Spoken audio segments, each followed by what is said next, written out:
नहमदुहु व नुसल्ली व नुसल्लिमु अला रसूलिहिल करीम अम्मा बअद फ़अऊज़ु बिल्लाहि मिनश शैतानिर रजीम बिस्मिल्लाहिर रहमानिर रहीम। मेरे मुअज़्ज़ज़ सामाईन इकराम, अस्सलामु अलैकुम व रहमतुल्लाहि व बरकातुहू। मैं अपने रब कायनात से ये दुआ करती हूँ कि मेरे जितने भी सुनने वाले हैं, रब कायनात सबको सेहतमंद, तंदुरुस्त और लंबी ज़िंदगियाँ अता फरमाए। हम सब की हर मुश्किल और परेशानियों तक दस्तियों में मेरा रब कायनात हमारी मदद अता फरमाए।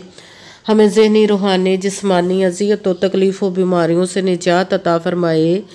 हमें ज़हनी और रूहानी सुकून अता फरमाए। हमें बीमार दुनिया से बचा कर बीमार मदीना बनाए, और जो हम सब के हक़ों में बेहतर है मेरा रब कायनात हमारे लिए वो अता फरमाए, और जो हमारे हक़ों में बेहतर नहीं उसका ख्याल भी हम सब के दिलों से निकाल दे, और हम सब को अपनी रज़ा पर राज़ी रहने वाला बना दे। आमीन सुमा आमीन। माशाल्लाह से आज शबान की 22 तारीख़ और तीसरा जुम्मतुल मुबारक है। आज जुम्मतुल मुबारक के दिन जो मैं आप लोगों के लिए वजीफ़ा लेकर आई हूँ वो है अल्हम्दुलिल्लाहि रब्बिल आलमीन, अस्तग़फिरुल्लाह और या हय्यु या क़य्यूम का पावरफुल मुजर्रब वजीफ़ा है।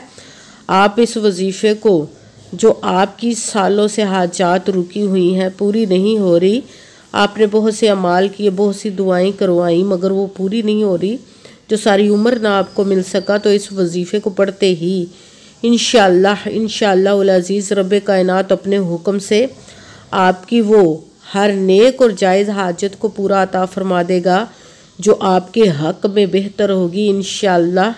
इंशाअल्लाह उल अज़ीज़ अपने हुक्म से आप इस वजीफ़े को पुख्ता यकीन के साथ पढ़िएगा, और इस वजीफ़े को आज के दिन स्किप मत कीजिएगा, छोड़िएगा मत। जैसे वीडियो मिले फ़ौरन पढ़ लेगा, और फ़ौरन किसी मजबूरी की वजह से ना पढ़ सके तो इस वीडियो को अपने पास सेव कर ले। जैसे टाइम मिले तो आपने इस वजीफ़े को लाज़मन पढ़ना, पढ़कर देखिएगा कि रब कायनात आप पर अपना कैसे करम अता फरमाएगा। आप इस वजीफ़े को किसी भी मकसद, किसी भी हाजत के लिए पढ़ सकते हैं। रब कायनात के गैबी ख़ज़ानों से दौलत लेने के लिए पढ़ सकते हैं। आपका अपना घर नहीं, घर ख़रीदने के लिए पढ़ सकते हैं। आपके घर में लड़ाई झगड़े रहते, नचाकी, परेशानी, मुफलसी, गरीबी, उसके लिए पढ़ सकते हैं।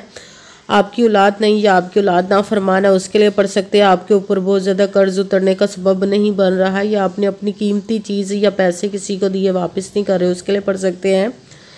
आप इस वजीफ़े को आपके पास अच्छी जॉब नहीं, जॉब लेने के लिए पढ़ सकते हैं। आपके शादी नहीं हो रही या आपके बच्चों की शादियाँ नहीं हो रही, उसके लिए पढ़ सकते हैं। आपके घर में कोई बहुत ज़्यादा बीमार है या आप खुद बीमार है, उसके लिए पढ़ सकते हैं। आपका अच्छा भला कारोबार चलता है, वो अचानक से बंद हो गया, उसके लिए पढ़ सकते हैं। आपके घर में, आपकी ज़िंदगी में सुकून नहीं है, आपके कारोबार में, दौलत में, रिज़्क़ में बरकत नहीं, उसके लिए पढ़ सकते हैं। मतलब किसी भी मकसद, किसी भी हाजत, किसी भी मुराद के लिए पढ़ सकते हैं। मगर जब पढ़ने लगे तो रब कायनात की ज़ात पाक पर यकीन कामिल रख के पढ़िएगा।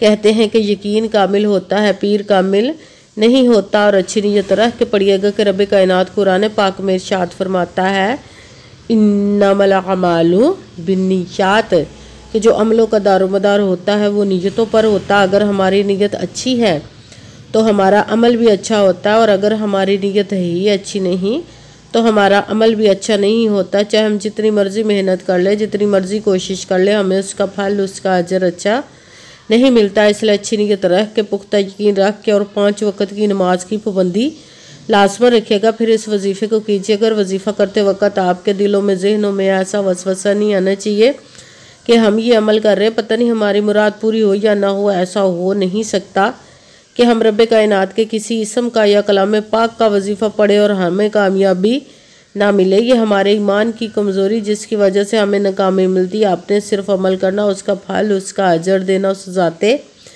पाक का काम है, क्योंकि उसकी दस्ते कुदरत से कोई चीज़ बाहर नहीं, उसके कुन कहने की देर और फयाकुन हो जाता है। आपने अमल करने के बाद उसके कुन का इंतज़ार करना है। इंशाअल्लाह उल अज़ीज़ उसके हुक्म से आपकी तकदीर के बंद ताले खुल जाएंगे, नसीब के सितारे चमक जाएंगे। आपकी ज़िंदगी में ऐसे ऐसे मोजज़े होंगे कि आप खुद देखकर हैरान रह जाएंगे। आपको कभी किसी चीज़ की कमी नहीं रहेगी।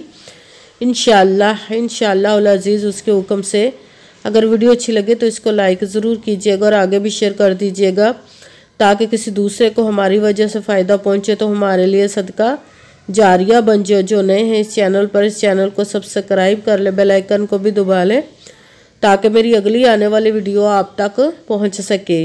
अगर कोई मुझसे किसी मसले के बारे में इस्ताहारा करवाना चाहते हो, किसी काम का हिसाब लगवाना चाहते हो, किसी काम के लिए वजीफ़े का पूछना चाहते हो, या कुरान पाक का ऑनलाइन पढ़ना चाहते हो, महफिल मिलादुन नबी के लिए बुलवाना चाहते हो, तो व्हाट्सअप का नंबर वीडियो पर चल रहा है, आप लोग मुझसे रब्ता कर सकते हैं। अगर मेरे भाई या बुजुर्ग मुझसे रब्ता करना चाहते हो तो व्हाट्सएप पर वॉइस मैसेज करके अपना मसला बता सकते हैं। अगर बहनें या माएँ मुझसे रब्ता करना चाहती हों तो व्हाट्सएप पर वॉइस कॉल करके मुझसे बात कर सकती हैं, अपना मसला बता सकती हैं। आपने वजीफ़ा करने से पहले कमेंट्स में नाम लिखने के बाद आपने अपना सबसे पहले अपना नाम लिखना, फिर जहाँ रहती है उस जगह का नाम और अल्लाह पाक का एक नाम ज़रूर लिखना, ताकि मैं भी आप लोग के लिए दुआ कर सकूँ और फिर वजीफ़े की भी आप लोग को इजाज़त मिल जाएगी। आपने वजीफ़ा करने से पहले पूरी वीडियो को ध्यान के साथ सुन के समझ के फिर वजीफ़े को करना है। ऐसा ना हो कि वीडियो को स्किप कर करके छोड़ के सुने और फिर कोई बात रह जाए और आप वजीफ़ा करें, ठीक ना हो। आपने ना तो किसी अमल में कम करके पढ़ना, ना ज़्यादा बढ़ा कर पढ़ना। अगर कम या ज़्यादा कर देते तो वो हमारा वजीफ़ा ठीक नहीं होता, हमें कामयाबी नहीं मिलती। इसीलिए आपने मुकम्मल वजीफ़ा जिस तादाद और जिस तरतीब के साथ मैं बताने लगी, उसी तादाद और उसी तरतीब के साथ आपने इस अमल को पढ़ना है। आप इस अमल को आज के दिन किसी भी जगह पर बैठ कर पढ़ सकते, घर में, ऑफिस, मदरसा, यूनिवर्सिटी, कॉलेज, शॉप पे, मगर जब पढ़ने लगे तो बिल्कुल खामोशी तवज्जो सुकून के साथ पढ़ना। वजीफ़े के दरमियान ना तो आपने किसी से बात करनी, ना उठना, ना फ़ोन इस्तेमाल करना है। अगर हम वजीफ़े के दरमियान किसी से बात कर लेते या उठ जाते तो वो हमारा वजीफ़ा ठीक नहीं होता, हमें कामयाबी नहीं मिलती। इसीलिए आपने मुकम्मल वजीफ़ा जिस पढ़ने के बाद किसी से बात करनी, उठना या कोई फ़ोन इस्तेमाल करना है। आप इस वजीफ़े को आज के दिन किसी भी वक़्त पढ़ सकते, किसी भी नमाज के साथ पढ़ सकते, नमाज के अलावा भी पढ़ सकते हैं। अगर नमाज के साथ पढ़ रहे तो नमाज मुकम्मल पढ़ने के बाद, दुआ मांगने के बाद आपने इस अमल को पढ़ना है। अगर नमाज के अलावा पढ़ रहे तो बावजू होकर ऐसी जगह पर बैठ कर पढ़ना जब बिल्कुल खामोशी तवज्जो सुकून के साथ आप इस अमल को पढ़ सकें। जब अमल करने के लिए बैठ गए तो सबसे पहले आपने एक मरतबा दुरूद पाक पढ़ना। कोई सा भी दुरूद पाक पढ़ सकते हैं, मगर दुरूद इब्राहिमी जो नमाज में पढ़ा जाता है वो वाला दुरूद पाक पढ़ ले तो ज़्यादा बेहतर, वरना कोई सा भी दुरूद पाक आप पढ़ सकते हैं। दुरूद पाक पढ़ने के बाद आपने एक मरतबा आऊज़ु बिल्लाहि मिनश शैतानिर रजीम बिस्मिल्लाहिर्रहमानिर्रहीम पढ़कर अपने मकसद की नीयत कर लेनी, जिसके लिए आप इस अमल को पढ़ने लगे। फिर पहले नंबर पर जो आपने वजीफ़ा पढ़ना वो कुरान पाक की सूरत फातिहा की एक आयत मुबारका का पढ़ना है, वो है अल्हम्दुलिल्लाहि रब्बिल आलमीन, अल्हम्दुलिल्लाहि रब्बिल आलमीन, अल्हम्दुलिल्लाहि रब्बिल आलमीन, अल्हम्दुलिल्लाहि रब्बिल आलमीन, अल्हम्दुलिल्लाहि रब्बिल आलमीन, अल्हम्दुलिल्लाहि रब्बिल आलमीन। इसको आपने 11 मरतबा 11 टाइम पढ़ना। फिर साथ दूसरे नंबर पर जो वजीफ़ा पढ़ना वो है अस्तगफिरुल्लाह, अस्तगफिरुल्लाह, अस्तगफिरुल्लाह, अस्तगफिरुल्लाह, अस्तगफिरुल्लाह, अस्तगफिरुल्लाह, अस्तगफिरुल्लाह। इसको आपने 41 मरतबा 41 टाइप पढ़ना। फिर साथ तीसरे नंबर पर जो वजीफ़ा पढ़ना है रब्बे कायनात के 2 इसम मुबारक को मिलाकर पढ़ेंगे तो एक गिना जाएगा, वो है या हय्यु या क़य्यूम, या हय्यु या क़य्यूम, या हय्यु या क़य्यूम, या हय्यु या क़य्यूम, या हय्यु या क़य्यूम, या हय्यु या क़य्यूम। इसको आपने 11 मरतबा 11 टाइम पढ़ना है। सबसे पहले एक मरतबा दुरूद पाक पढ़ा, फिर एक मरतबा आऊज़ु बिल्लाहि मिनश शैतानिर रजीम बिस्मिल्लाहिर्रहमानिर्रहीम पढ़कर अपने मकसद की नीयत कर लेनी, जिसके लिए आप इस अमल को पढ़ने लगे। फिर पहले नंबर पर जो वजीफ़ा पढ़ना वो सूरत फातिहा की एक आयत मुबारका का पढ़ना, वो है अल्हम्दुलिल्लाहि रब्बिल आलमीन। इसको आपने 11 मरतबा 11 टाइम पढ़ना। फिर दूसरे नंबर पर जो वजीफ़ा पढ़ना वो है अस्तगफिरुल्लाह।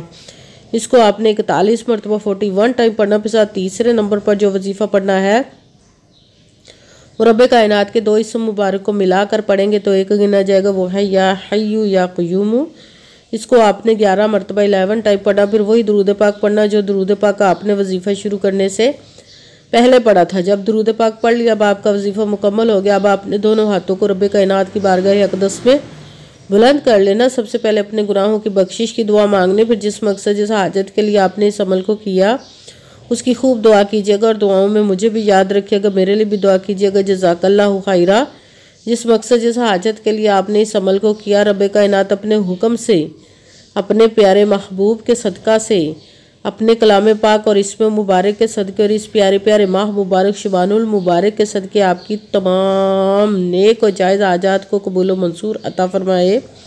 इंशाअल्लाह इंशाअल्लाह अज़ीज़। रब्बे कायनात अपने हुक्म से क्या नहीं चाहे तो कर सकता है, वो जो चाहे हो जाता है, उसके कुन कहने की देर है। आमीन सुम्मा आमीन। अस्सलामु अलैकुम व रहमतुल्लाहि व बरकातुहू।